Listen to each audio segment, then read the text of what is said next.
Cristo el Señor resucitó, su amor fue más fuerte que la muerte.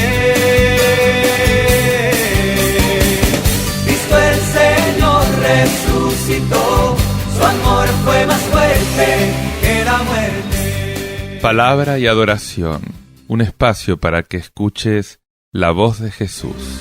Aleluya, aleluya, aleluya al Señor. Aleluya, aleluya, aleluya al Señor. Paz y bien, te habla Fray Alejandro. De nuevo convocados en este espacio que el Señor nos regala para sumergirnos en el misterio de la palabra de Dios. Para que esta palabra, que es viva pero que es vivificante también, que nos da la vida a cada uno de nosotros, cale hondo en cada momento de tu jornada. Hoy es un día especial, el Señor tiene algo importante para decirte.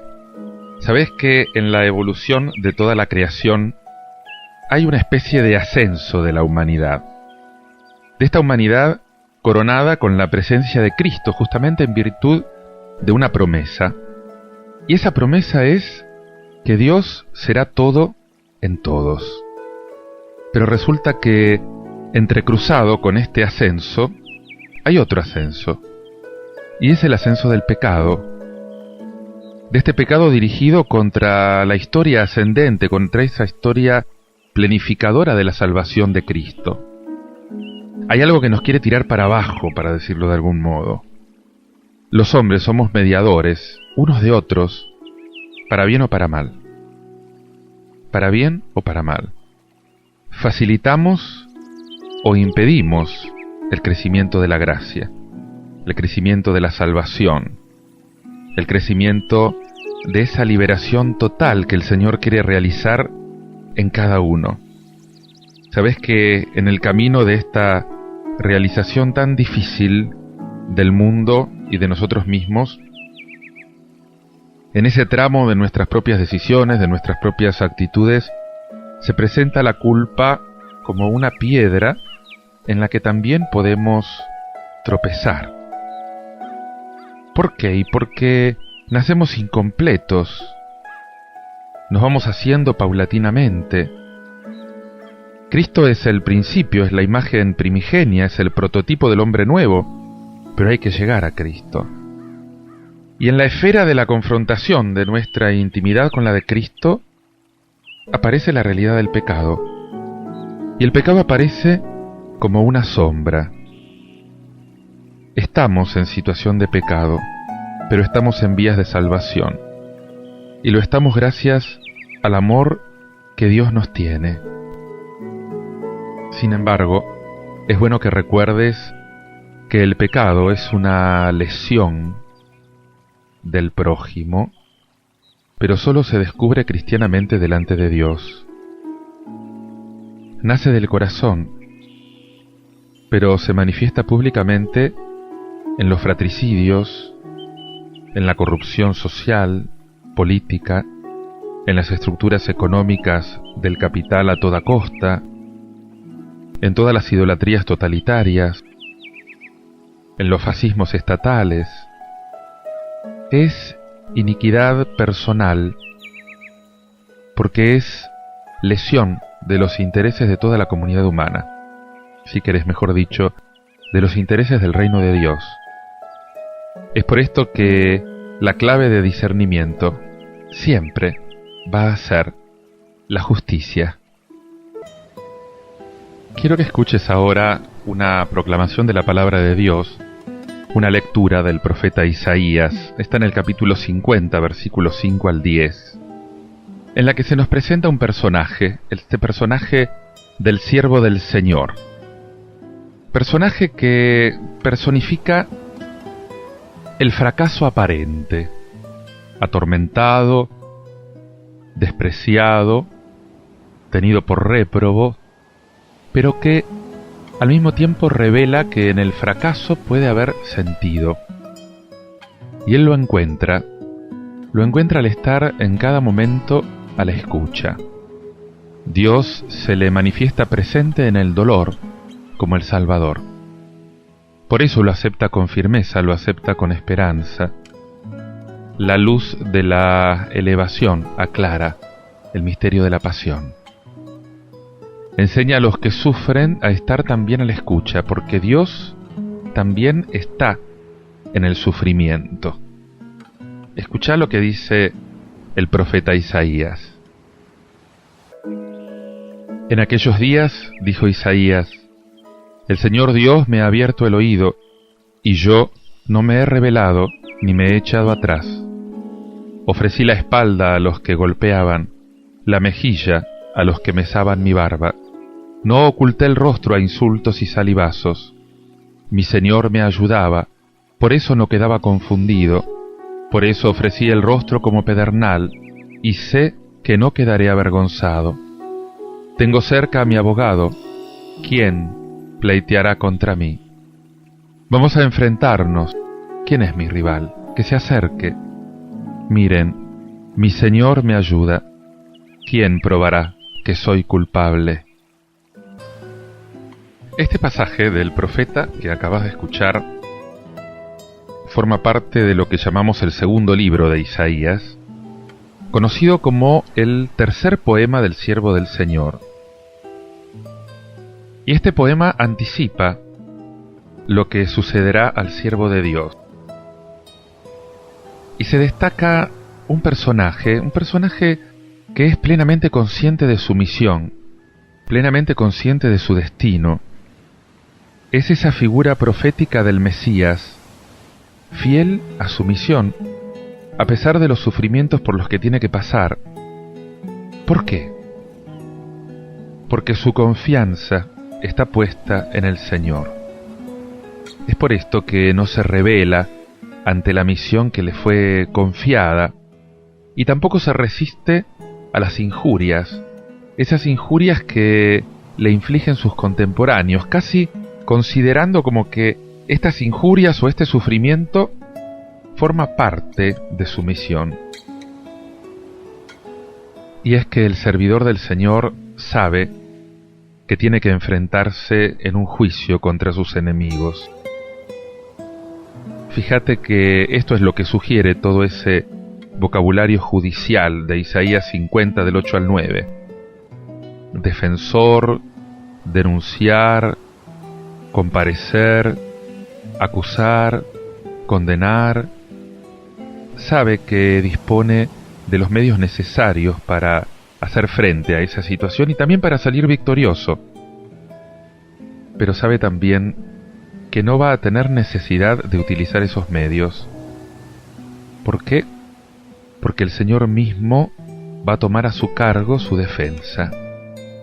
Y Él no se rebela contra su destino. A diferencia de Job,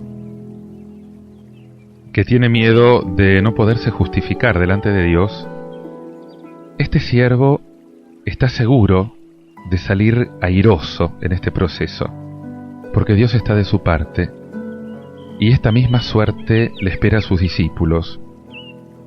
El siervo es una figura señera entre los israelitas perseguidos y fieles. Es el representante de todos los profetas perseguidos de todos los tiempos. El siervo de Yahvé es el prototipo de Jesús. Por eso los relatos de la pasión van a corresponder a los sufrimientos del siervo de Yahvé. A nosotros nos recuerda que existe el mal, que existe el dolor en el mundo, que existe el dolor en nosotros mismos. Pero el mal y el dolor se pueden vencer, y se pueden vencer afrontándolos con confianza en Dios, nunca huyendo de ellos. Te invito a que medites en todo esto escuchando este canto de Miguel Ángel Guerra, Dulce Amor de Jesús.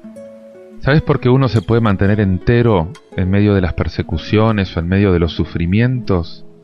Justamente porque ha experimentado que el amor de Dios es un amor incondicional, es un amor que está siempre presente, es un amor que no abandona. es ese amor que se manifestó en Cristo Jesús. Disfrútalo.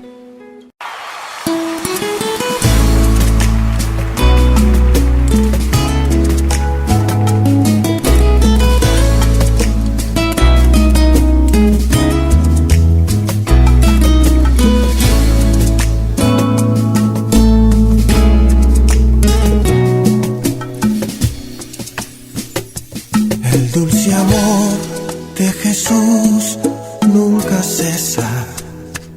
Su amor por mí nunca deja de ser. Él me ama cada día, me ama cada día. Grande es su amor por mí.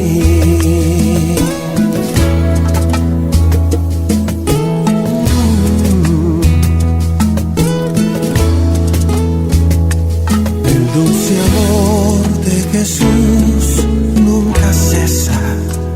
Su amor por mí nunca deja de ser. Él me ama cada día, me ama cada día.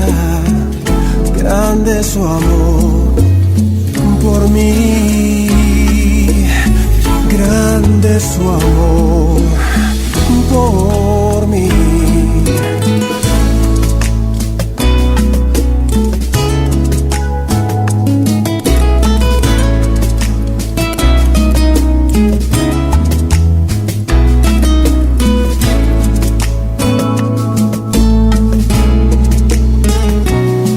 Él me ama cada día, me ama cada día. Grande es su amor por mí. Me ama cada día, me ama cada día. Grande es su amor por mí. Grande es su amor por mí.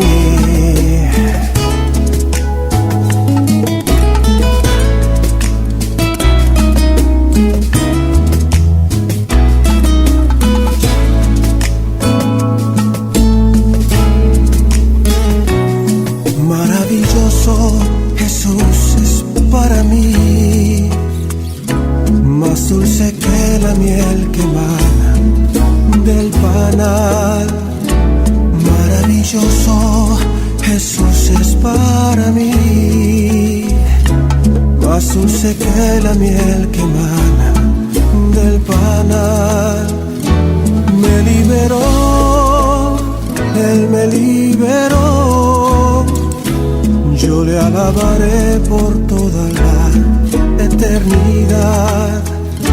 Me liberó, Él me liberó. Yo le alabaré por toda la eternidad.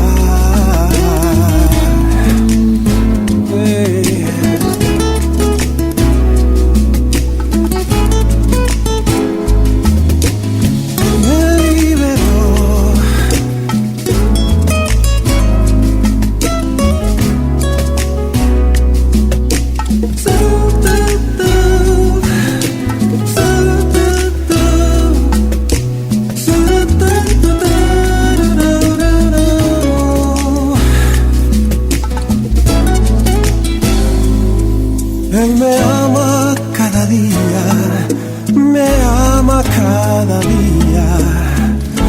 Grande es su amor por mí.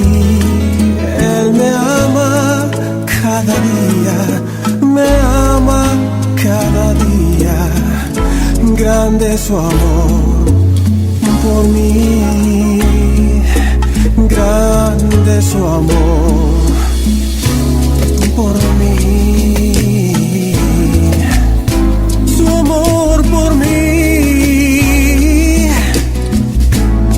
su amor por mí.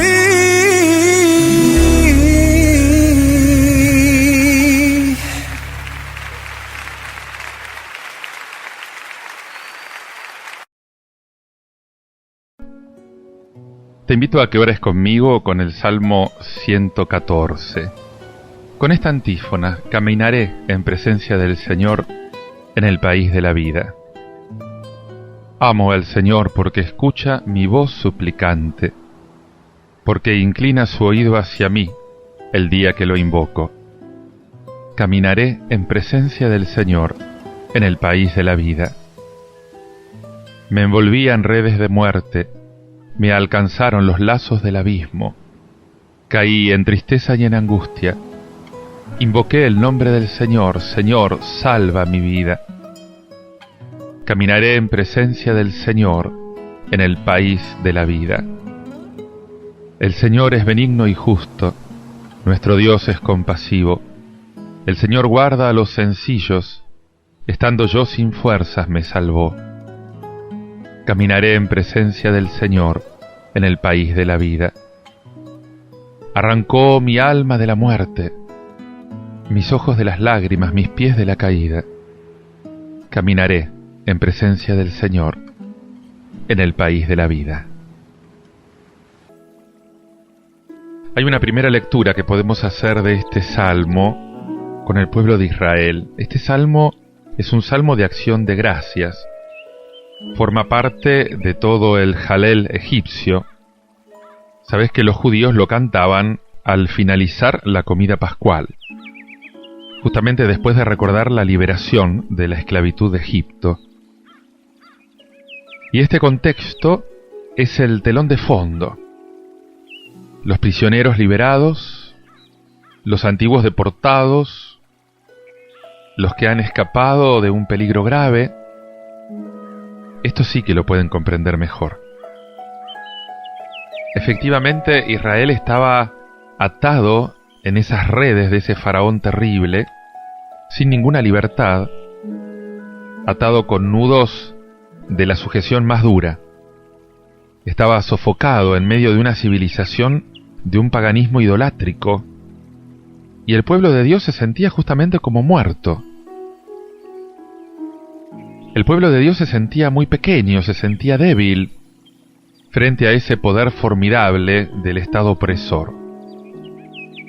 Israel gritó, y Dios escuchó su clamor, nos dice la Biblia.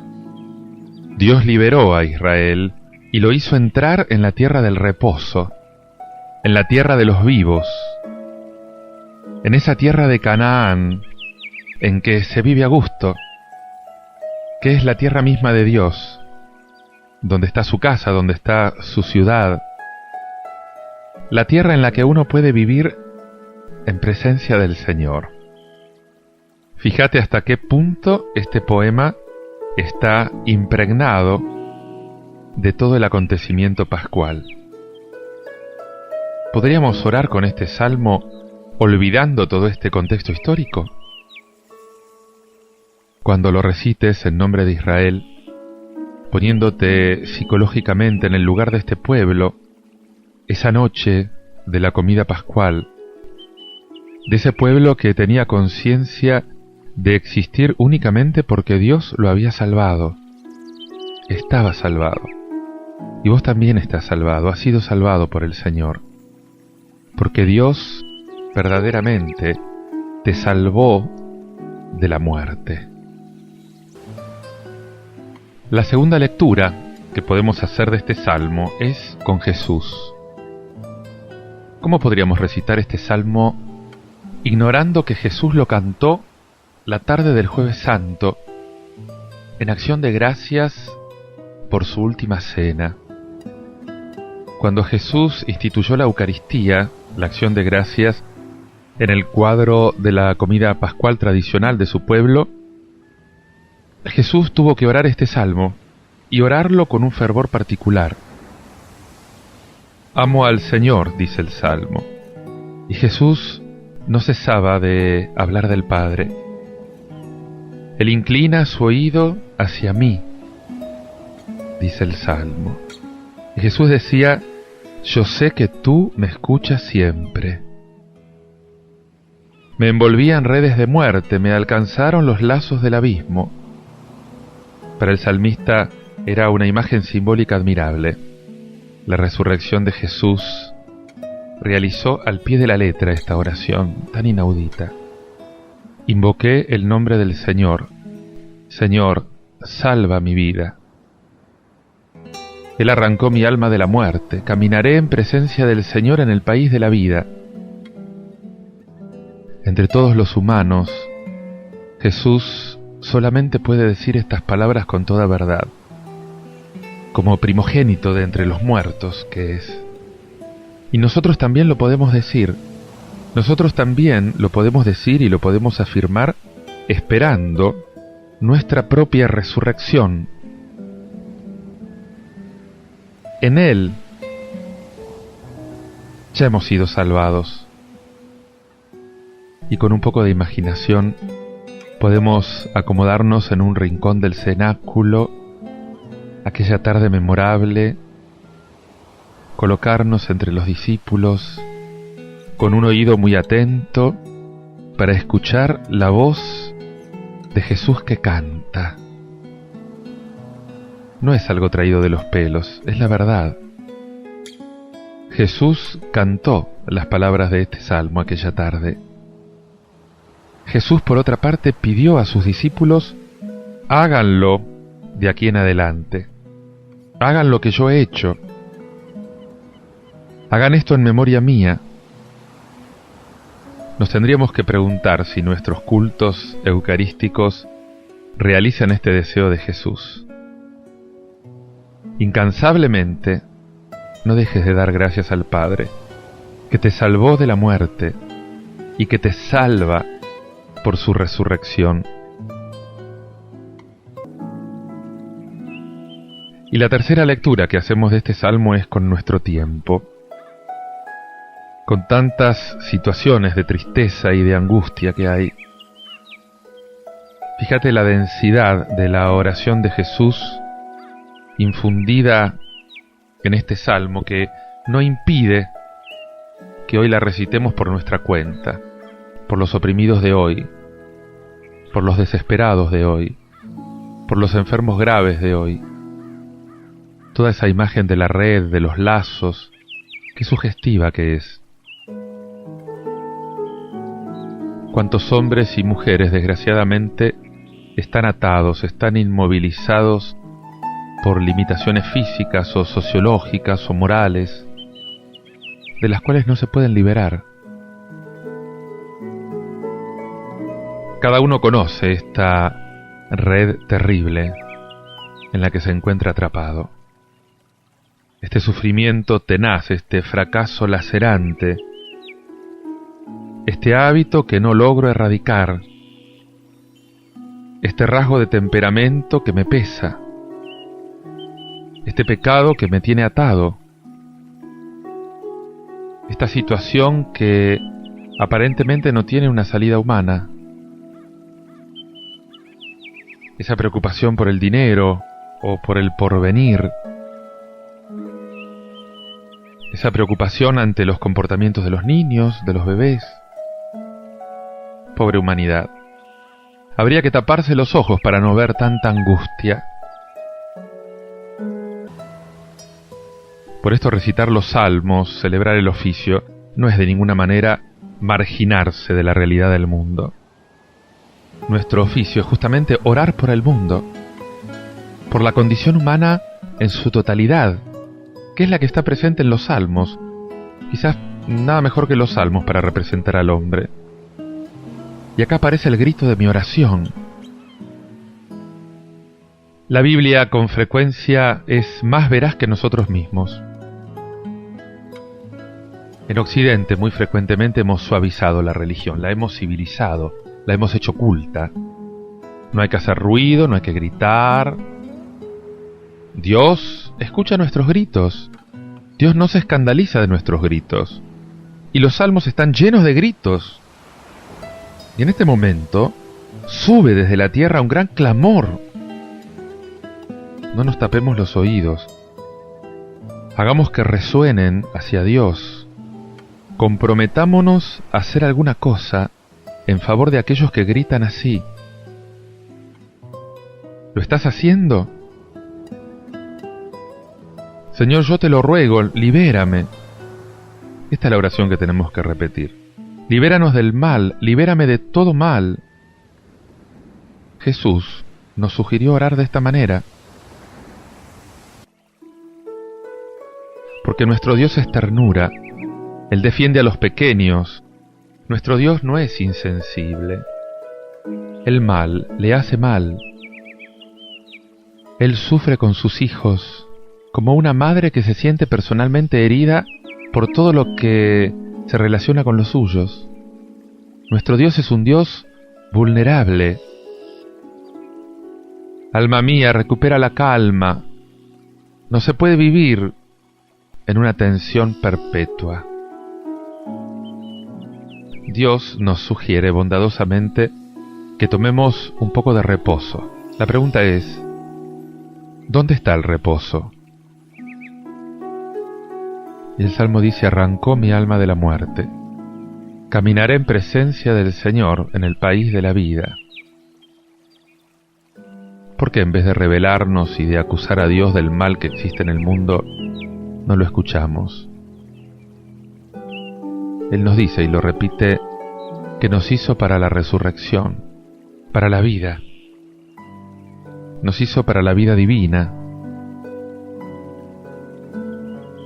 Y el mundo moderno frecuentemente acusa a Dios de haber creado un mundo imperfecto, pero no escucha la respuesta. Jesús dice, yo soy la puerta. El que pasa por mí encontrará la vida. Vine para que los hombres tengan vida y la tengan en abundancia.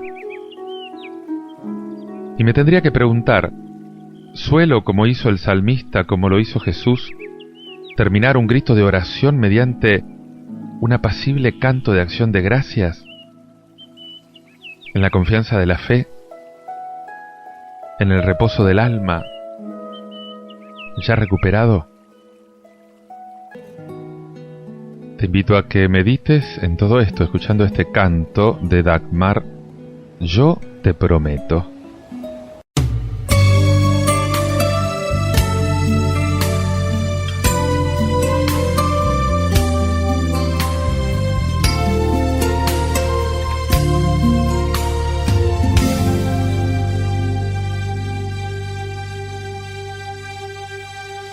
Yo te prometo que al levantarme pondré mi todo a tus pies. Yo te prometo velar de día y aún de noche velar también.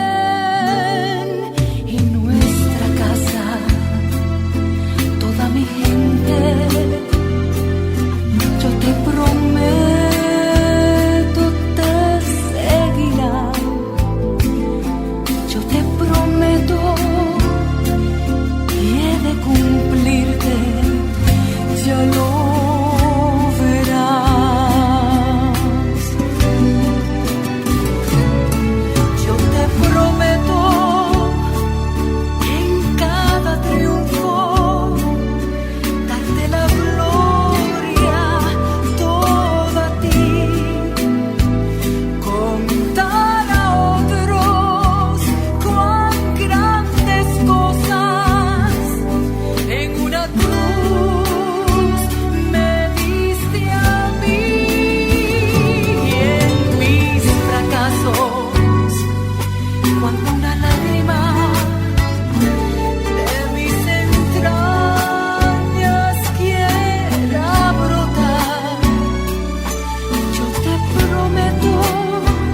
Te invito a que escuches ahora esta lectura que quiero proclamarte de la carta del apóstol Santiago, capítulo 2, versículos del 14 al 18, en la que justamente el apóstol nos dice que creer no es solamente, ni siquiera principalmente, admitir intelectualmente un credo. Creer es aceptar el compromiso vital de la fe, que es el compromiso del amor al prójimo. Cuando en un mundo cristiano hay crisis de fe, es porque antes hubo una crisis de amor. Escuchá lo que dice el apóstol. Hermanos míos, ¿de qué le sirve a uno decir que tiene fe si no tiene obras? ¿Es que esa fe lo va a poder salvar? Supongamos que un hermano o una hermana andan sin ropa y faltos de alimento diario, y que uno de ustedes le dice: Dios te ampare, abrígate, llénate el estómago, y no le da lo necesario para el cuerpo. ¿De qué sirve? Eso pasa con la fe. Si no tiene obras, está muerta por dentro. Alguno dirá: tú tienes fe y yo tengo obras.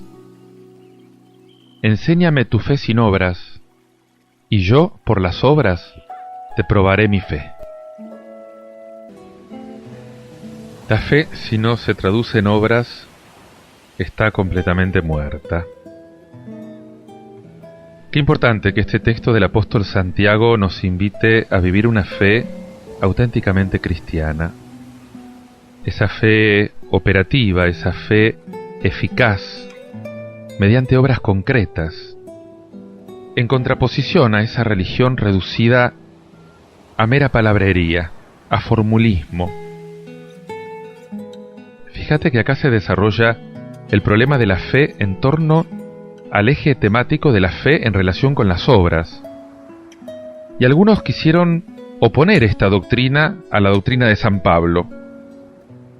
Sin embargo, la insistencia de Santiago no se centra en la polémica de San Pablo de la justificación o de la salvación por la fe, contraponiéndolo a las obras de la fe, sino que justamente lo que está afrontando Santiago es el problema de una religiosidad aparente, de una fe vacía, sin obras, de una fe inconsecuente. Se trata de puntos de vista distintos, no de contraposiciones. La fe que Santiago rechaza es totalmente distinta de la fe a la que Pablo le atribuye la justificación. Porque Pablo también presenta la fe que obra por medio de la caridad en Gálatas 5:6. Por eso acá no se plantea en ningún momento esa alternativa excluyente. O sea que se pueda pensar, por ejemplo, que las obras puedan prescindir de la fe. Sino que lo que se está diciendo es que las obras son algo inherente a la misma fe, que la fe se tiene que mostrar con hechos concretos. Santiago no arremete contra la fe, exaltando las obras.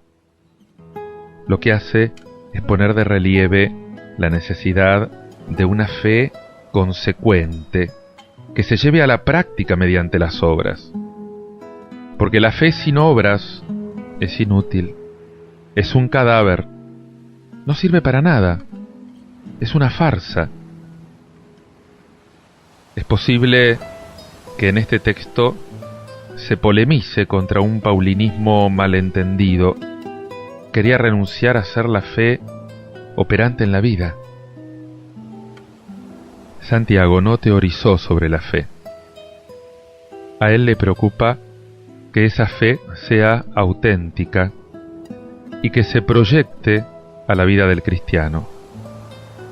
Si San Pablo se preocupa del camino concreto por el que se llega a la salvación, Santiago ahora está hablando de las consecuencias prácticas que conlleva el hecho de creer en Cristo. Tiene consecuencias prácticas, concretas, y por eso manifiesta tajantemente que si la fe no tiene obras, está muerta por dentro. Parece que entre los cristianos que están recibiendo esta carta había quienes se gloriaban mucho de su ortodoxia, de tener una fe auténtica, pero descuidaban el ámbito de la buena conducta. Porque el que cree escucha a Dios, y esto quiere decir para Santiago que hace lo que Dios dice. Por eso creer es obedecer. Según justamente este doble significado que tiene la palabra creer, que viene de obediencia. Creer es hacer la verdad. Eso lo afirma San Juan. Y en concreto es cumplir, ante todo, el mandamiento del amor. Cuando acentuamos la necesidad de la buena conducta, el autor de esta carta no hace otra cosa que recordar las palabras de Jesús. No todo el que dice Señor, Señor entrará en el reino de los cielos, sino el que hace la voluntad de mi Padre. Mateo 7:21.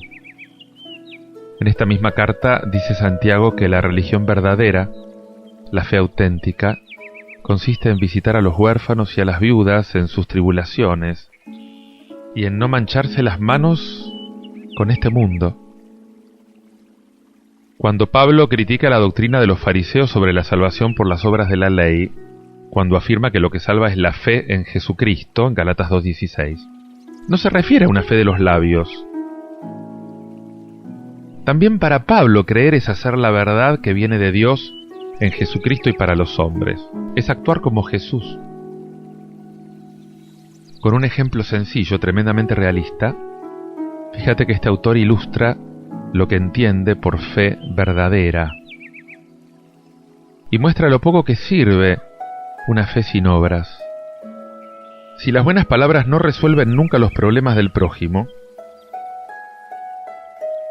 tampoco resuelve nada la fe sin obras. La fe es un principio de vida. Cuando carece de obras, ya no da señales de vida. Es una fe muerta. Por eso la fe no es una tontería. La fe no es simplemente una adhesión teórica a algunas verdades prácticas. El que solo cree con la cabeza en realidad no cree. Es muy cómodo decir que se tiene fe cuando no se practica. Pero esto no prueba nada. Las obras son las únicas señales que acreditan la fe verdadera delante de los hombres. Te invito a que ores y medites todo esto escuchando este tema musical de Dani Berríos, Yo te seguiré, sabiendo que seguir a Jesús es un modo de vida. No es aprender verdades, no es aprender dogmas de memoria, no es tener libros en la biblioteca, es hacer que nuestra vida se parezca cada vez más a la vida de Jesús.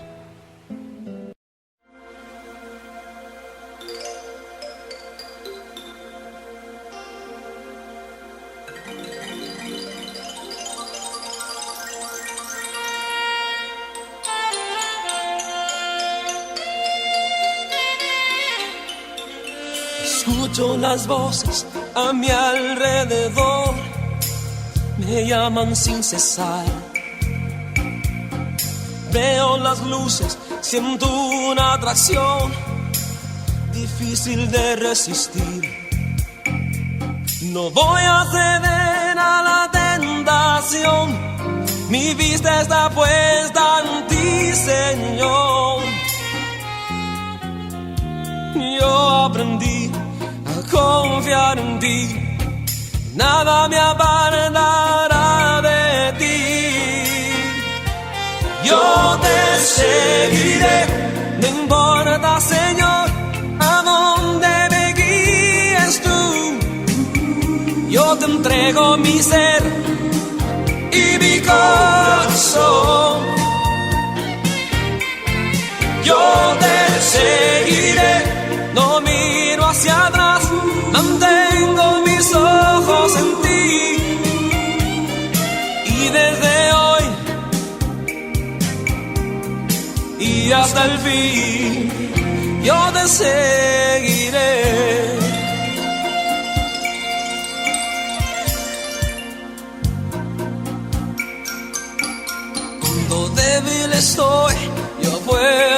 sentir tu espíritu en mí. Es como un fuego que arde en mí, que no puedo apagar. Y al contemplar tu poder y gloria, las cosas del mundo no tienen valor. Aún en la lucha, aún en la prueba, yo te seguiré. Yo te seguiré, no importa, Señor, a dónde me guíes tú. Yo te entrego mi ser y mi corazón. Yo te seguiré, no miro hacia atrás, mantengo mis ojos en ti. Y desde hoy y hasta el fin, yo te seguiré.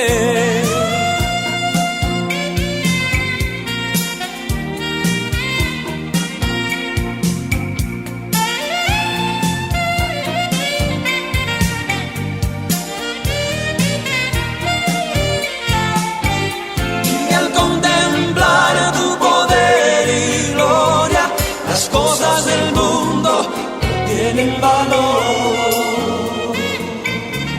Aún en la lucha, aún en la prueba, yo te seguiré.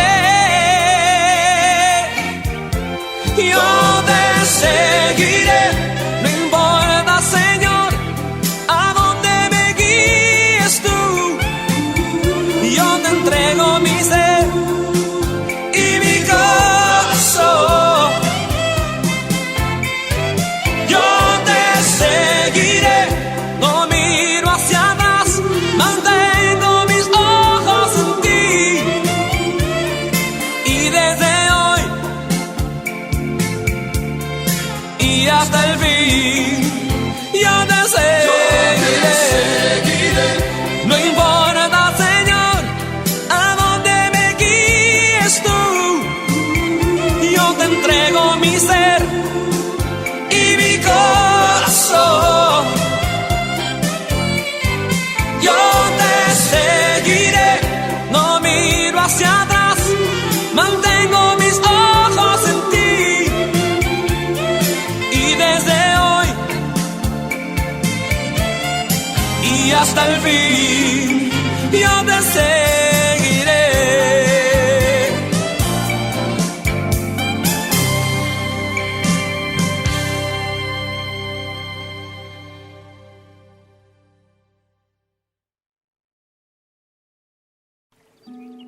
Cristo pertenece a toda la humanidad.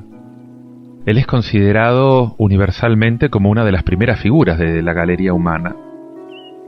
Pero solamente pueden considerarse discípulos de Cristo los que lo tienen por Mesías, o sea, por el que aporta la liberación y la salvación definitivas.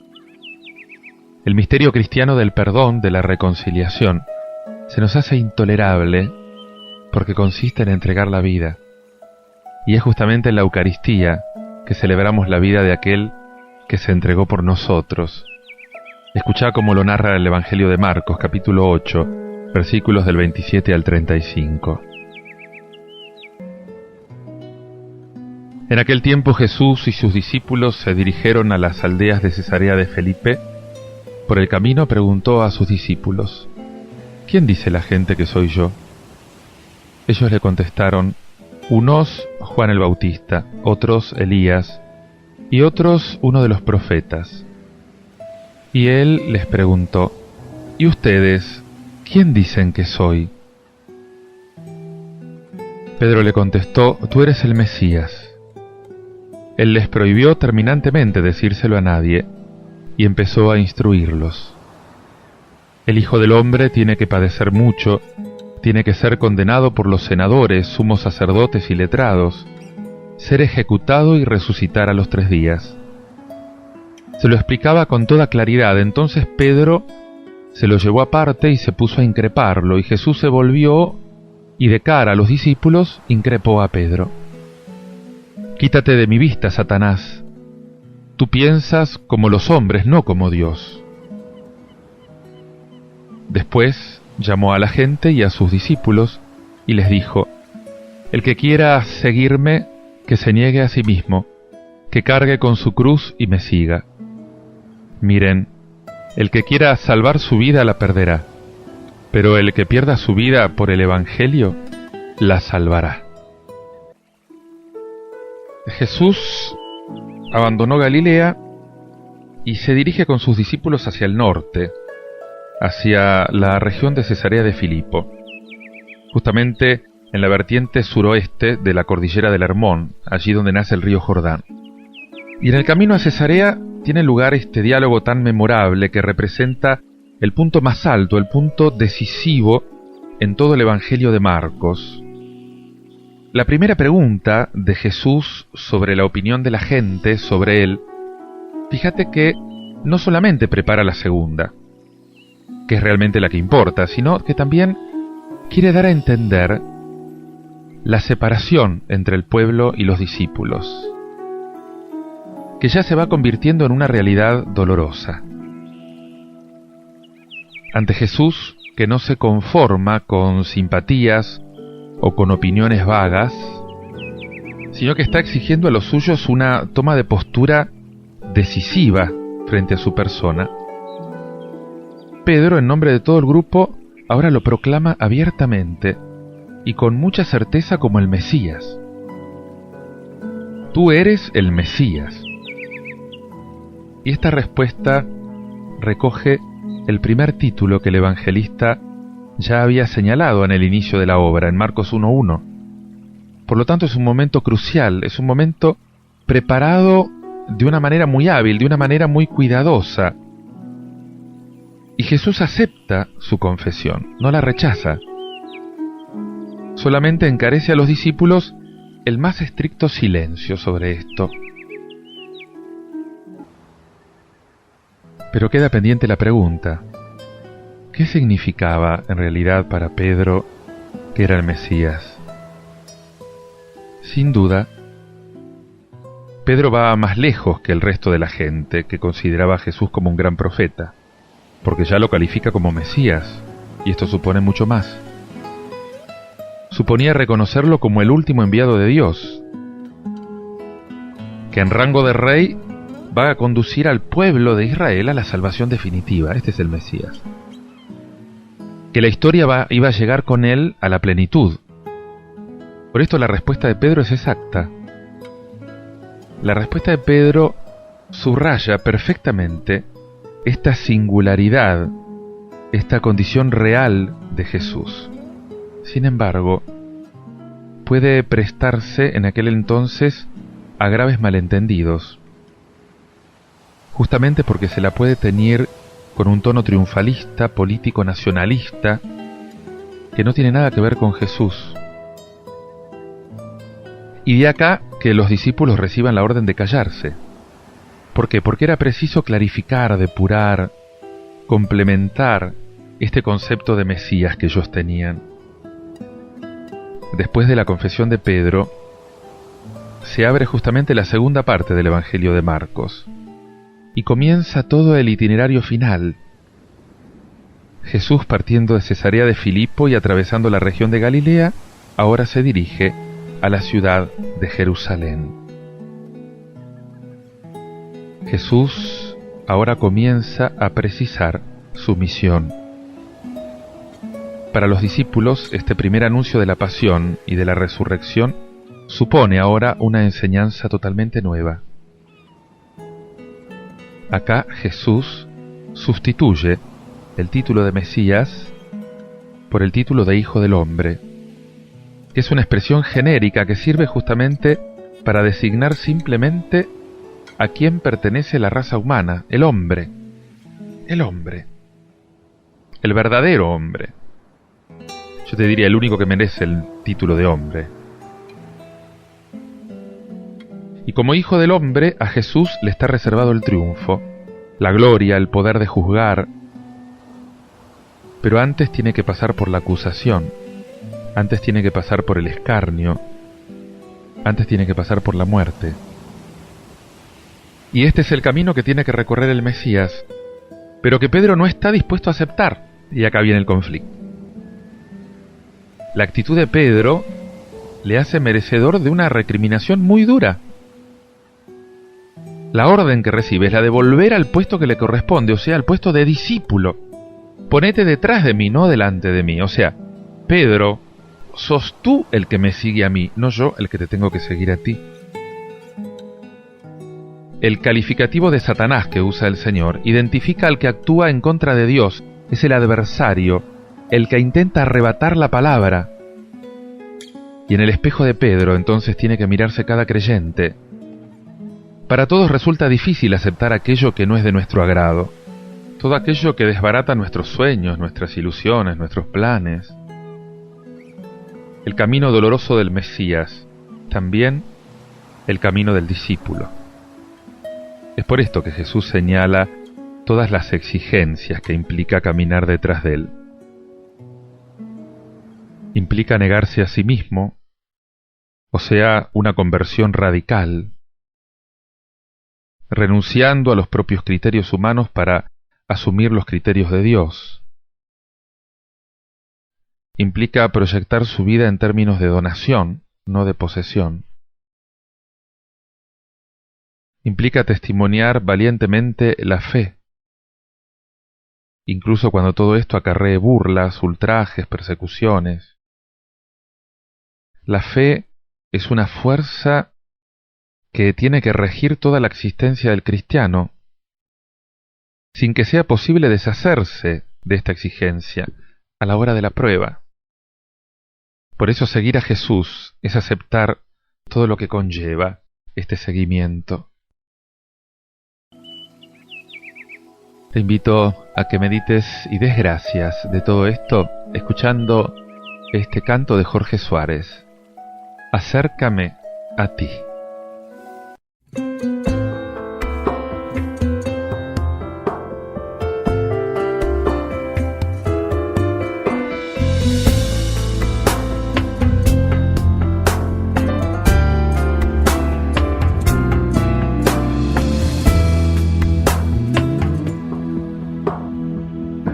Embriagado de tu amor, disfrutando de tu paz y de todo lo que encuentro en tu presencia. Aferrado a tu verdad, buscando tu santidad, nuevamente quiero estar en tu presencia. Acércame a ti, no puedo vivir mi vida alejado de tu amor. Si tú no estás, no brillarían las estrellas, no contemplaría tu belleza.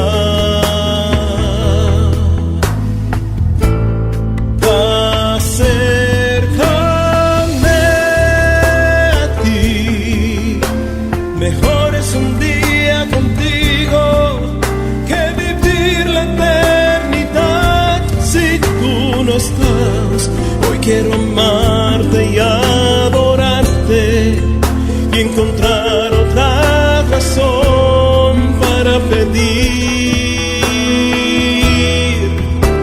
Acércame a ti.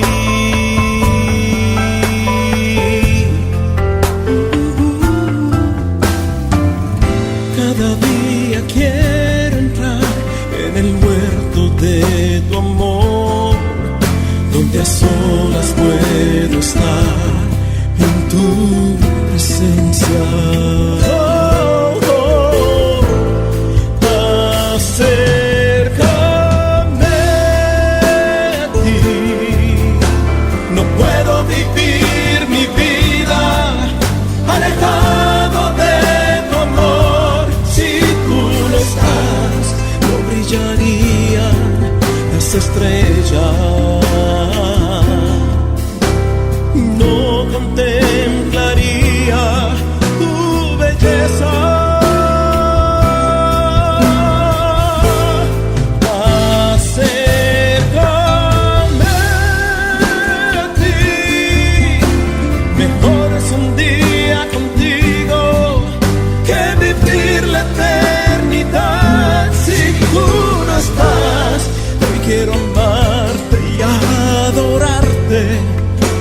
encontrar otra razón para pedir.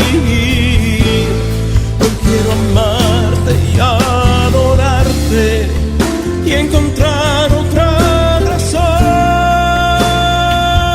para pedir.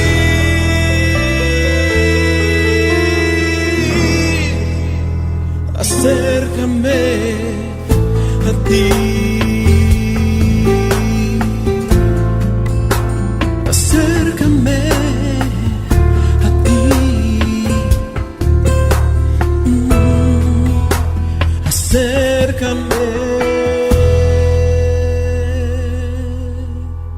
a ti.